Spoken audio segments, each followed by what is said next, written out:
ಇವತ್ತು ಮಧುಮೇಹ ಕಾಯಿಲೆ ಅರ್ಲಿ ರೋಗ ಲಕ್ಷಣಗಳು ಏನು, ಈ ಸೈನ್ಸ್ ಆ್ಯಂಡ್ ಸಿಂಪ್ಟಮ್ಸ್ ಅಂತ ಹೇಳ್ತೀವಿ.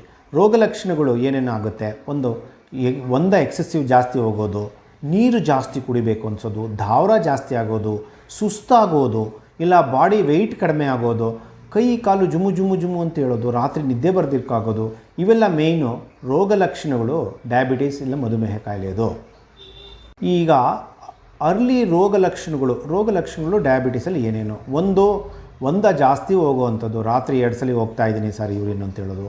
2 ನೀರು ಜಾಸ್ತಿ ಕುಡಿಬೇಕು ಅನಿಸೋದು, ಧಾವರ ಜಾಸ್ತಿ ಆಗೋವಂಥದ್ದು, ಅಥವಾ ಕೈಕಾಲು ಸಣ್ಣ ಆಗ್ಲಿಕ್ಕಂಥದ್ದು, ವೆಯ್ಟ್ ಲಾಸ್ ಅಂತ ಏನು ಹೇಳ್ತೀವಿ ಆ ವೆಯ್ಟ್ ಲಾಸ್ ಆಗೋಂಥದ್ದು, ಯಾವಾಗಲೂ ಸುಸ್ತಾಗೋದು, ಸಾಯಂಕಾಲ ಆದರೆ ಸಾಕಪ್ಪ ಮಲ್ಕೊಳ್ಳೋಣ ಅಂತ ಅನಿಸೋದು, ಅಥವಾ ಕೈ ಕಾಲಲ್ಲಿ ಟಿಂಗ್ಲಿಂಗ್ ಆ್ಯಂಡ್ ನಮ್ನೆಸ್ ಅಂತ ಹೇಳ್ತೀವಿ, ಜುಮು ಜುಮು ಜುಮು ಅನ್ನೋದು, ರಾತ್ರಿ ಮಲ್ಕೊಳ್ಳೋಕ್ಕಾಗ್ತಾಯಿಲ್ಲ ಸರ್.